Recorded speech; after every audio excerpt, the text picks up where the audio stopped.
Hey everyone, if you're like me, you've seen the nonstop stream of headlines about layoffs in the tech industry. In 2023, the tech industry shed about 260,000 jobs. That's more than twice the volume of 2022. And there are more coming this year. Many major vendors have already announced that they're planning on shedding jobs in the first quarter and into the second quarter. And this is coming at a time where the tech market is actually not doing that bad. Now, I'm not going to say that companies aren't feeling a pinch, and they haven't over the past year or so, but overall, the tech market is fairly robust. In 23, it grew greater than 3%. This year, it's projected to grow greater than 4%, and some categories are just doing very well. Cloud computing still growing at greater than 20%. Software is going to grow around 17%. Servers and storage are projected to go up about 10%, and even PCs are returning to positive territory with single-digit growth this year. So why is this happening? Why are tech companies shedding jobs if things are not as bad as they look? Well, it comes down to four factors: interest rates, inflation, artificial intelligence, and just general uncertainty.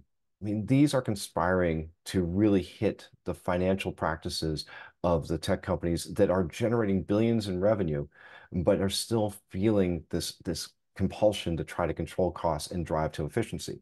And that drive to efficiency is disproportionately affecting women and people of color.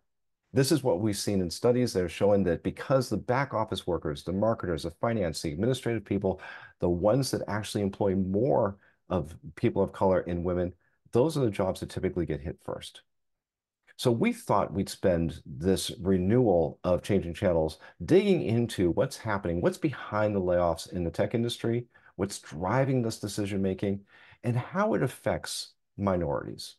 And joining me for this conversation is David Lee. He's a transformation expert. He is a person who advises companies on how to optimize their organizations. He's also a DEI advocate, diversity, equity, and inclusion. And he's the author of the book, The Only One in the Room, The Unwritten Rules of Being Black in Tech. I hope you enjoy this conversation. Let's roll the intro.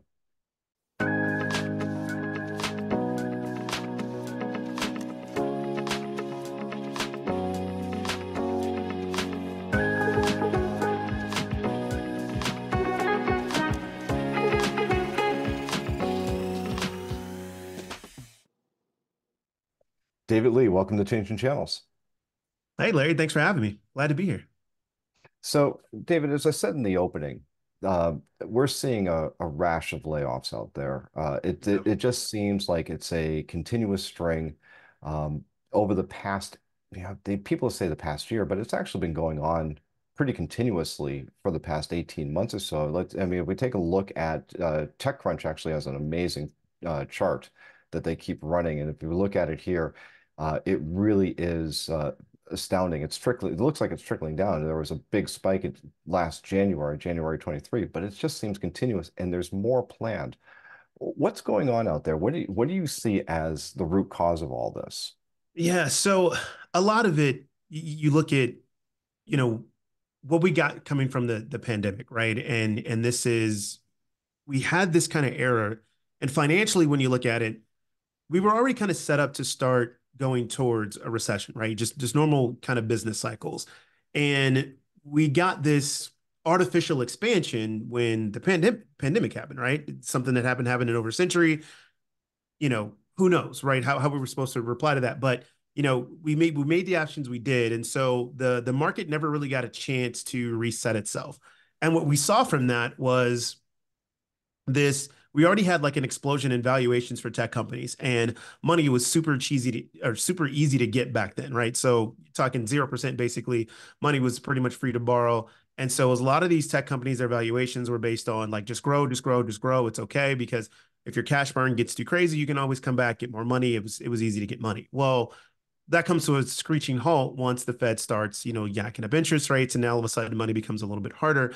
And when that usually happens is people start to get more traditional, is what I would say, or conservative around finances, right? So as they start to look at things like, now we are paying attention to cash burn and, how long before you're profitable. And so when you have that, you get this after effect of all these companies. The first thing, if you got a company to save money, is to cut the most expensive resource, which is usually workers. And so we're seeing just kind of the after effects of that. And tech, because we just went through this crazy cycle of just really big, huge valuations, tech was going to be the first one to get hit the hardest, right? And what you're hearing from a lot of these companies is that, they overhire, they reach too much, right? And it's a nice way to say it and put it. It's a tough thing to talk about, but the reality is, yeah, they didn't overhire in the time because again, their valuations are based on it. They knew they could always get money, but like when you shift your fundamental axis, what you're looking at, and when you're saying, look, now we care about profit versus growth, it just changes the model. And so that's what we're seeing the effect now as these companies are trying to reduce all of these, reduce their overhead. That means they're getting rid of a lot of workers, and we're actually starting to see, like, some of the good, what I would say is the core workers. So we're starting to see engineering staffs get hit hard as well. So it's going to be a pretty rocky road. I don't think we're quite through it yet. We've probably, unfortunately, probably got about another year of this to ride through, and then we'll start to see some things kind of settle out.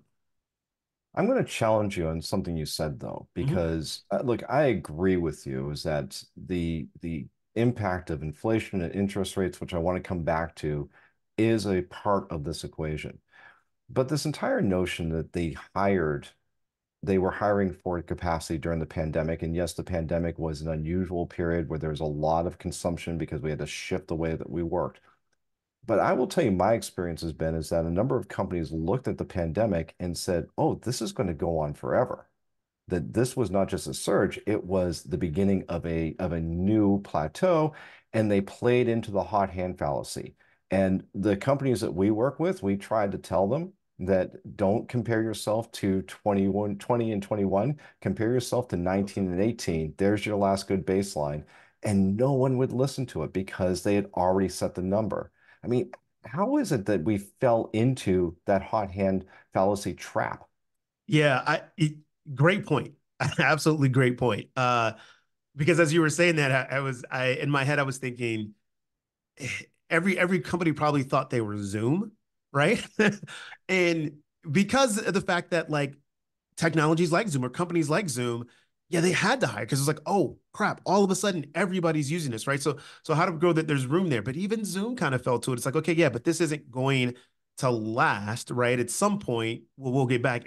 I think what we fell in love with was for those of us who've never worked remote, and I've worked remote most of my career, it just became this new thing. It's like, wait, this can be a completely new way of working. We'll never go back. Why do we need, buildings again? And I think it was just we had such in a very quick amount of time, so many people jump into this kind of work from home life that it seemed very existential, that it was really going to shift things.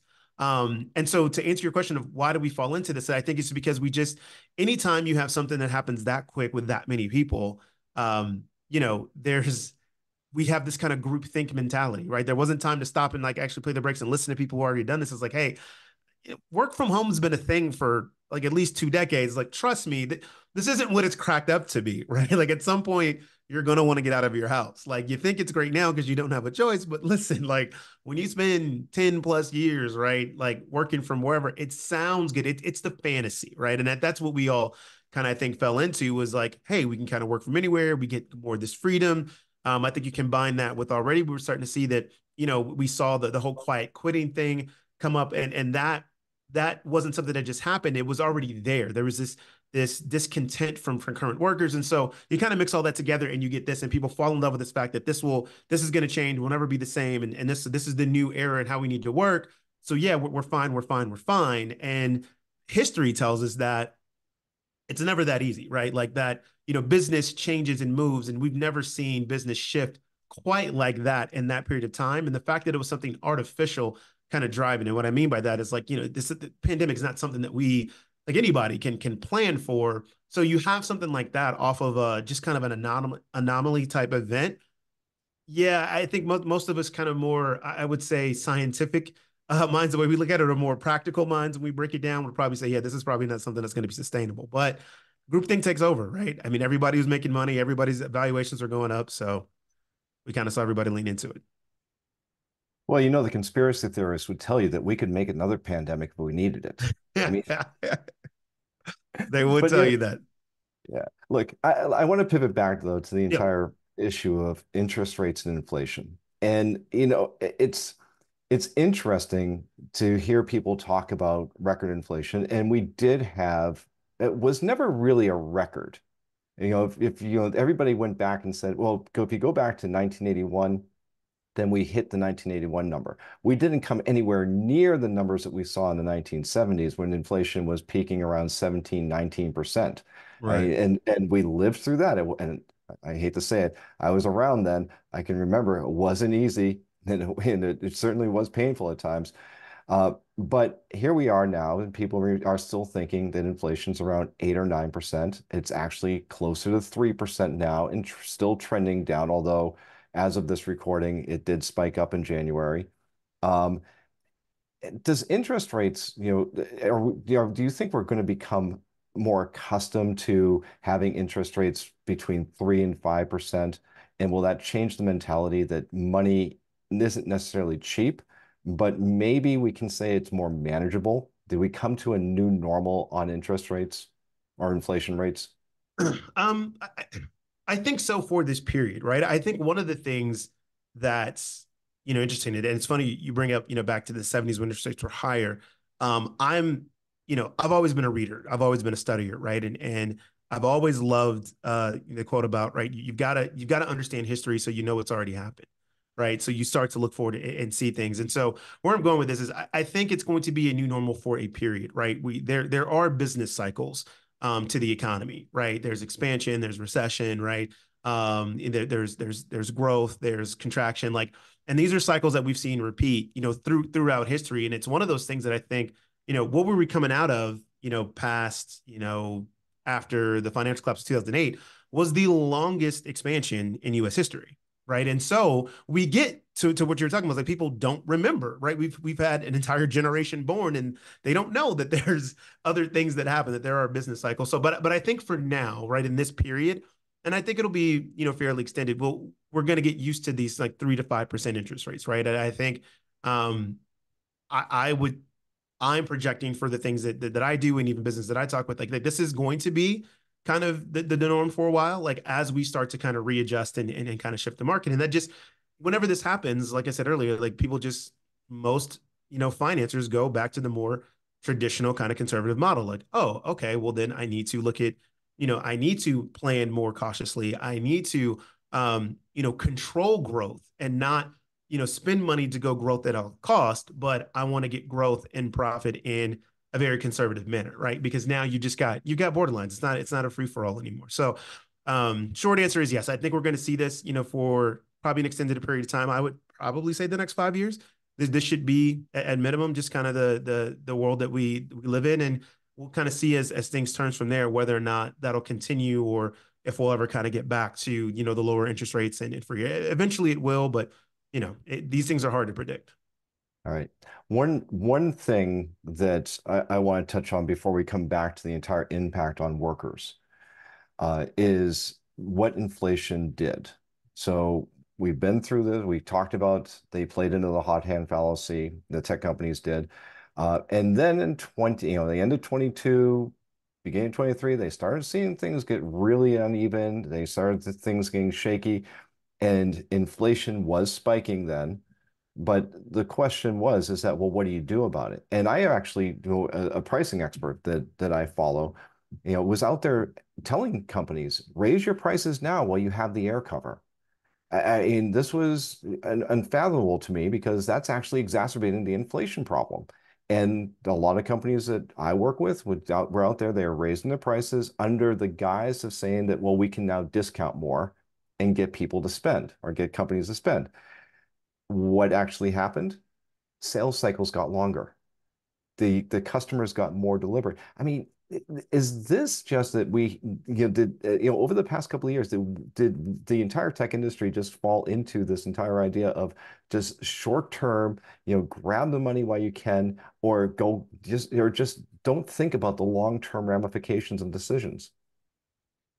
I, I think what everybody got caught up in was, I mean, was growth, right? So yes, I think people looked at this. I mean, this is a very multi-layered cake when you think about it, right? So you have and I promise I won't nerd out for your audience and go too deep into this, but let's just layer this cake a little bit, right? So you've got a business, you got a tech company, and they want to go out and make their sales. Great.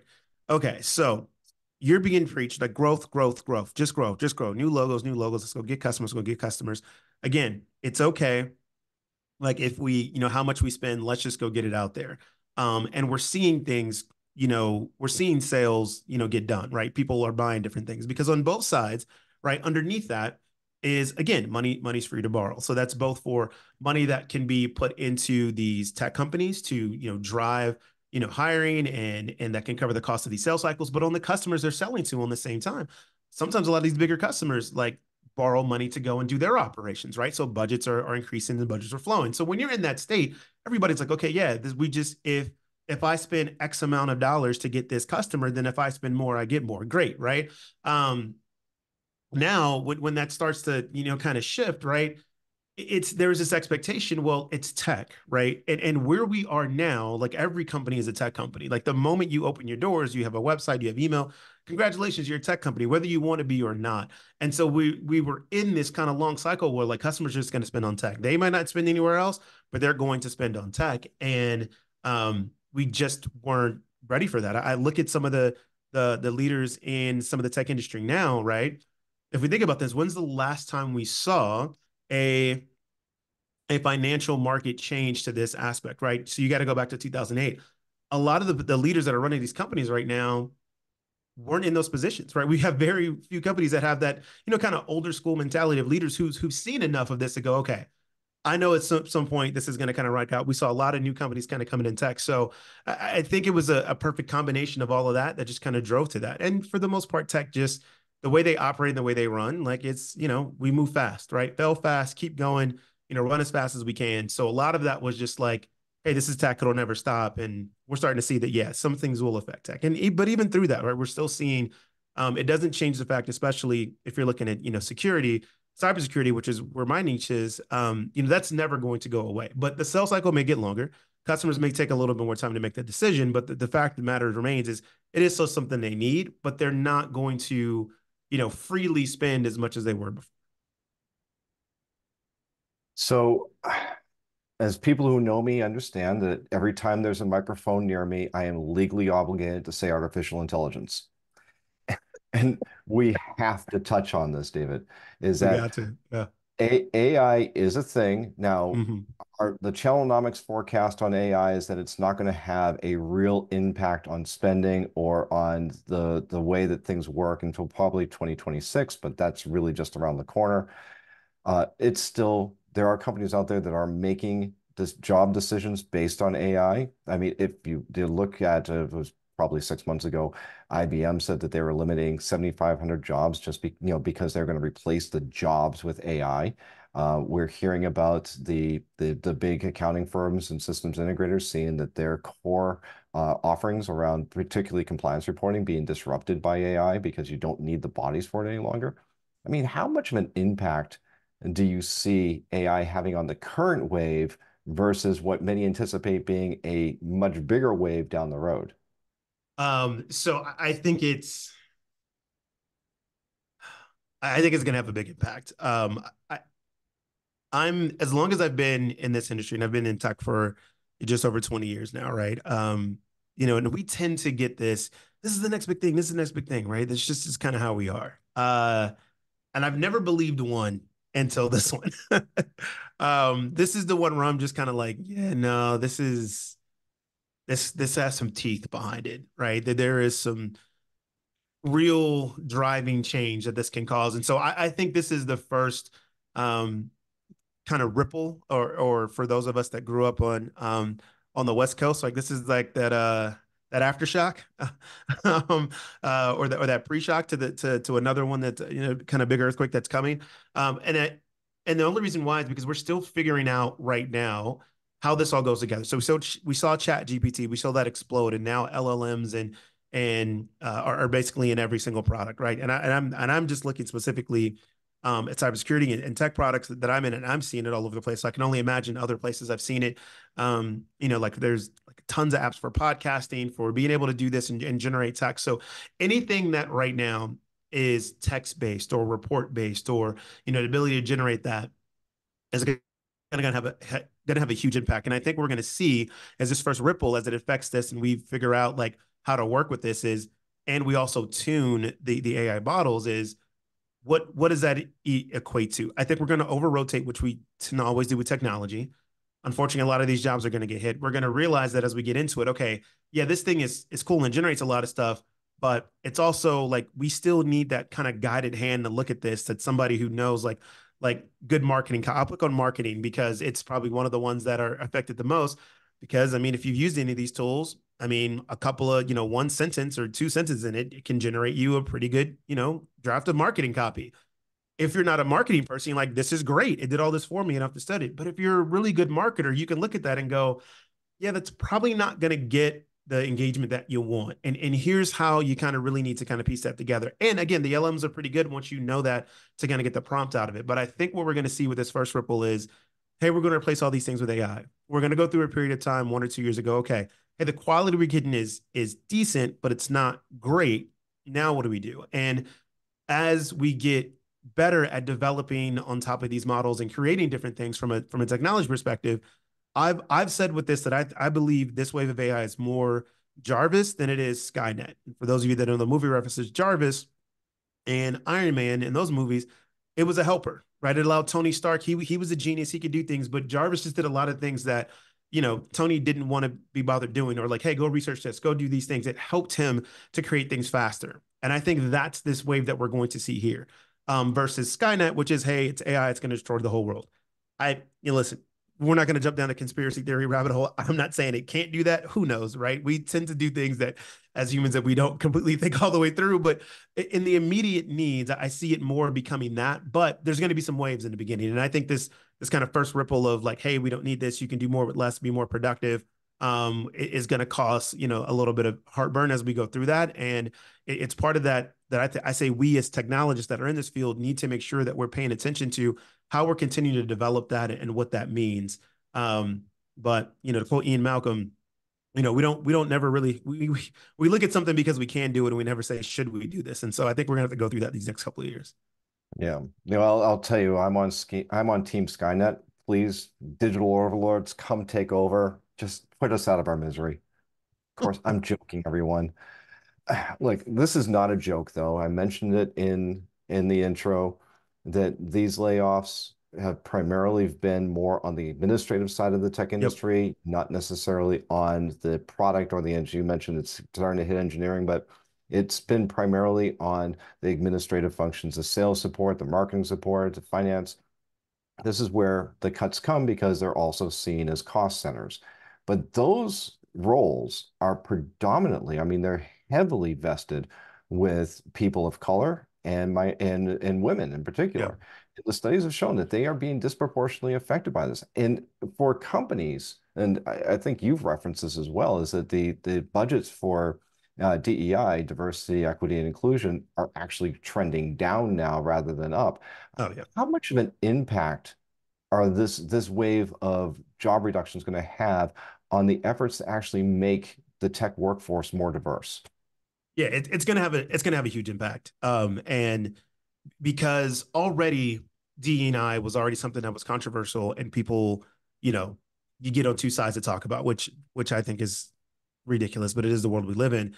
And so it was already kind of artificially supported as it is. Most of these companies, they felt, some kind of outside pressure. Okay, let's start a group and we'll do this. And it wasn't something that was truly intentful. There are companies out there who do have a really good D&I program and they put their money behind it and their belief behind it. But for a lot of other companies, I mean, it's the first thing they want to cut. It's like, okay, well, we're not going to do this as a waste of time, waste of money anyway. And so when you start to look at that, yes, a lot of the cuts that are happening are going to affect, people of color, are going to affect women. And in a time like this, when jobs become harder, right? I can't speak for any other industry because tech is the only one that I've ever been in. Tech is it is very good old boy network. It is very network driven, right? It is, who do you know? Who have I worked with? And so when that tends to come out and you already have a marginalized group that was hard enough trying to get in the door, and now it's like, yeah, we don't want to put support in this. So now you're not putting intent to go and look for a more diverse workforce. you're just going to shrink your circle. So therefore, if you are going to hire, when your hiring freeze does stop, and you know that it's like, okay, I had five, now I have two, like you're going to go and get something out of your network. You're not going to, most people aren't going to take the time to continue to, expand that outside network to pull more people in. And so it's something that, as I started looking at, I wanted to, to continue to rail out against and talk about and write about and say, hey, like, let's continue to talk about this and make this front of mind. Like, we get it. We're all going to be going through this and we have to figure out how to hire smartly, but that doesn't mean we have to step away from the things that we did, right? Especially with something like this, because it's very simple in nature. It's just understanding that everybody has bias, right? And so when you look at something and go, okay, have I looked at every possible thing that I have? No. It's taking just an extra step, right? For a recruiter, sending an extra email, reaching out to another contact, like looking at your candidates and going, hey, this probably isn't diverse enough. Let's make sure we're getting a bigger pool. It's just being intentful. It's a couple of steps to take that can make a big difference in making sure that this doesn't happen, right? It doesn't have to be right now. We don't have to fight the big fight of whether or not people believe in this, if it's the right thing to do or not. That's a fight for a different day. But I think every person can just sit here and say, okay, be honest with yourself, look in the mirror. We all have our biases, me included, right? Hey, let's make sure we're doing the right thing here. That's really all it takes, right? The bigger battles, we'll fight those, right? And those will come. But I get it. Things like this happen and people get, it becomes very real, right? And having been somebody like I went through the cuts, right? Mine was a little differently. As part of a company, got sold off to another company. That company said, hey, we're only going to take like 20% of the staff. Okay, makes sense. I understand. I've been blessed to have a good network and reach out and things of that nature. But that's also part of the thing that we have to do is, hey, let's make sure that our networks are okay, right? And fight this together to make sure that we just don't revert to what we know before, which is okay, everything's hard, so I'm just going to go in my corner and I'm just going to deal with my five friends that I know, right? And that, I mean, it's human nature, but that's the thing that we have to fight. You mentioned it, and look, I agree with you. I've been in this business, in the tech business for 25 years. It is network driven. It is who you know, and if you know somebody, you have an easier time, or if you know multiple people, you have an easier time. Then those are literally, I've had people say, I'm looking at a job on Monster. I said, stop looking. That job's already gone. I Yep. mean, it was never, if it ever even really existed, right? Um, I'd be remiss if I didn't ask about this. So your book, which was released last year, The Only One in the Room, really interesting to me because we do. I mean, the entire reason why we have DEI programs in tech, much less the rest of the rest of industries, but in tech in particular, is because we say we don't have enough women in the sciences and technology. We don't have enough minority representation. And a lot of it is geographically driven, is that there are certain cities and certain areas that just don't have the talent pool for it because they've been disaffected along the ways. I am curious, so I do want to hear, the premise of your book and share just a minute or two of your experience. What does it mean to be the only one in the room, and how does that affect, from your perspective, affect the rest of the organization? Yeah. So, quick blurb on why I decided to write the book. It was just, I started looking at, my career and the things that I had experienced. And, just talking to other people, like telling stories and realizing that people connected to that. So I said, okay, let me just kind of put it all together. And the point really is just to kind of bring awareness, right? I've had a fantastic career and it's still going and I'm looking forward to accomplishing more things. But there is some things, and we call them, like microaggressions. When you are the only minority in the room, just like when you are the only woman in the room. I can't speak to that perspective, but I've talked to many women when I put the book out, and they're like, "Oh my God, like this is I've had that same thing happen to me, but this right." And usually with women, it's worse because there's just we just have like these biases that sometimes we don't even realize. And so really the book was just some things that I had learned. And I said, okay, if I could go back in time and talk to my 19-year-old self, what would I tell him? And that's kind of what I led the book. It's like, okay, I would tell him these things. Here's the things that I learned. Here's the experience I've been through. And here's some of the things you're going to have to kind of develop and make some decisions on as you continue to kind of go in this career. And one of the things is just that I'll say is it's there's things where most people are talking about, like most of the time I'm usually the only black male, especially in tech, for most of my career, like the only black male in the room, right? And so a lot of people, it sounds something as simple as this, but I listen to hip hop, I listen to R&B, I listen to jazz, I listen to a lot of things. What I don't listen to is I don't listen to country, I don't listen to rock. It's just not my thing, right? However, and you can make the cultural appropriation things all you want to, but however, one of the stories I'll tell is that, a lot of times, coworkers and they're just talking about this and here's their favorite band and it's Queen or something like this or whatever. And I'm like, never heard of any of these things, right? No, I don't, no interest in learning, no interest in hearing about it. Cool. That's your thing. That's mine. But it's such a prevalence. Like when you're the one person and everybody's talking about this thing and you're just like, I have no input in this whatsoever. Right. It's like, okay.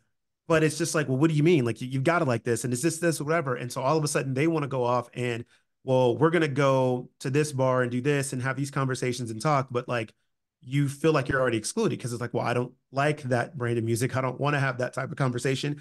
Because part of what happens in these conversations is not just, for those people listening, goes, well, that's work and that's social. For those of us who've been in this game, it's all together, right? A lot more work happens at the bar than does, 9 to 5. A lot more work happens at dinner or on the golf tour course or all these trips than doesn't. And so it's those, simple story there, but it's those type of things when you are the minority, the one person you don't stick in, the majority doesn't see it. They're like, we're not excluded anybody. And it's like, no, you're not purposely doing it, but it's you're creating this area here where you're talking about certain things that like don't relate to everybody, but you don't know they don't relate because everybody around you looks like you or has the same background as you. So when you get somebody that's different, it's like we kind of need to stretch, like, and it's on both sides, right? I don't look at this and say, oh, well, you have to change everything you do because you're bringing another person in. No, you just have to create an environment where everybody can come in, everybody can share, everybody feels comfortable. And that just, again, it's just intent. It takes taking maybe 5 minutes and thinking about something or thinking about things that you say in a way that goes, okay, that probably wasn't the best. You don't have to be perfect. Just be honest about it, right? A lot of it, I think people take it and they feel like we're trying to create the society where everyone's different. No, we're just trying to create a society where you actually think about the other person, period. Yeah, that's a great way of putting it, particularly in a society. And I have the privilege of traveling around the world, and I can see the same things happening in other countries that are happening here in the United States. Yeah. Is that there's an ebbing of empathy, and it's becoming more and more pervasive. And I like the way you put that. It's not to change the way you think; it's about just making you think about the other person a little bit more. Yeah. So, David, let's close out on this because it's important that we recognize that companies are going to be affected by this in the long term. They may get a short-term gain, but long term, there's going to be some ramifications. Short term, people are going to be hurt by the wave of layoffs, and that they will, even though we do hear that people are having a fairly easy time getting jobs in this, the job market is fairly robust. It's still not easy losing your job and moving on, having to move on to something else. You're a change agent. You help companies transform the way that they think, the way that they operate. What's your advice to them at this point? Because if you look at somebody like a Mark Zuckerberg, now mind you, he's not somebody in my universe, even though he's, they say Meta is tech. I'll just say, okay, sure it is. But Mark Zuckerberg says Meta is done with layoffs for, that it was done in 23, but 2024 is the year of efficiency, which I'm going to call good code word. So, what's the advice you give to companies that are looking at this saying, oh, we got to cut 10%, we got to cut 20% of the workforce because it's just necessary? Yeah. Um, make that decision heavily. Don't make sure you've exhausted every other thing that you can look at to do, right? I think that um when it comes down to this, right? Companies look at this and if you just do it by the numbers, it's going to make the most sense. And I think that's where, and we've seen this over the last 3 decades, right? There's just kind of shift in overall management and with generations coming in, right, of how we want to manage and operate businesses. And what I would urge business leaders to do is, I get it. You're going to run your numbers. You're going to look at that. Great. Run your numbers. And then after that, like take a look at your organization and say, okay, well, what's the culture of our organization? What are we trying to do? Like, what does this do to the value of what we're trying to be as a company? And it's more than just the products we make. It's more than just the services we sell, right? How do we strive to still be successful, but not lose what's part of us and where we want to go? And with that, look, I would challenge some of the executives, and I get it, right? It's sometimes hard, but like, look at yourselves first. Is there things we can do, you know, across the board at the executive layer, right? Like, hey, this is tough times right now, but we really like where we are. We like where the company's going. Maybe we change some of these bonus structures. And now I'm gonna have people coming after me and yelling at me, like, maybe we change like some of these commission rate. Like there's other ways that you can look, and I get it. Like, and you said it perfectly. Like it's this dirty word called cost center, right? And it's the fact that we look at all these things as cost centers, and we just take it down to numbers. But start to look at even your producing side of the business. I mean, that's still a cost center because there's a cost to them as well. Are there things that we can that you can do to look at and say, if we adjust over here, and maybe it's not ever going to be the answer. It's like, okay, we don't have to lay anybody off. I hope that's the case in some people's organizations, but maybe you can find and go, hey, instead of 10, maybe we can get this down to 5%, right? I want to tell this story real quickly. I was, um, one of the first companies that I was with that went public. I tell the story all the time, and to this date, it's probably one of the greatest spouts of leadership that I've seen. We just had missed our number for I think like the second quarter in a row. We lost our head of sales, right? And it was right around this time of like 20, let's call it 2010, 2011. So the market was kind of rebounded, but not great. Things were still rough. And the CEO calls everybody, we were a smaller company, calls everybody into the meeting room. And he tells the story about, Buffalo and how when there's a storm, they run into the storm. They don't try and run away from it. And they run into the storm because if it's coming towards you, it's easier to run through it and get past it than to try and run away from it. And, somebody may listen to this, oh, that's a corny story. At the time, I was like, this is kind of corny. But the fact that he was like, he goes, now's the time for us as a team to come together and run through this storm. It is going to be scary. The clouds are dark. We're going to go in and we may look up and feel like we don't know where we are, but we're going to all do this together and we're going to run through this storm together. It's that type of things now. And at the time, like they could have made, some drastic cuts and said, we're going to cut this. Instead, they say, no, everybody's going to have to step up and take a little bit more. We'll find different ways to make this happen. But when you do that, you're going to get the value if you've created the culture. And this is a test for these leaders. If you created the culture that you think that you have, that you believe in whatever you've set up as your mission and the culture for your company, these are the times when the people that work there will go above and beyond if you show them that you believe in them. But if you just treat them as a number and go, well, this is a cost center and I don't want to cut it, you're not going to get that. This is where you get the Herculean efforts out of somebody who's like, man, they stepped up 2 times as much as ever. What? Because they know that you believe in them and that you're all in this together. That's how you become that next stage of company. It's going to take those type of things. It just takes enough leaders to kind of believe in that. And sometimes, look, it means taking the hard choice. You're a leader, though. That's why you're in that position. So that's what I would say. That's what I would preach to any leader that's looking at this right now is like, now is the time to really test the mettle of the company that you've built, and believe in the people that you've hired. Yeah. Great advice, David Lee, a transformation agent, a catalyst for organizational change, and author of the book, The Only One in the Room. It's been great having you on Changing Channels. Thanks. Thanks everyone for joining us again here on Changing Channels. If you like what we're doing, please hit like, hit subscribe, share with your friends, and of course, check out all the great resources we have at channelnomics.com. And for CIQ members, check out the exclusive resources we have for helping you optimize your channels. If you're not a CIQ member, please shoot us a note. We'd love to hear from you. Love to talk to you about it. If you have any comments or any suggestions, I love feedback. I do this podcast for you. This is about making the channel a better place for everyone. So please tell me what you want to hear about, who you'd like to have on the podcast. We'll do our best to accommodate. Until next time, I'm Larry Walsh.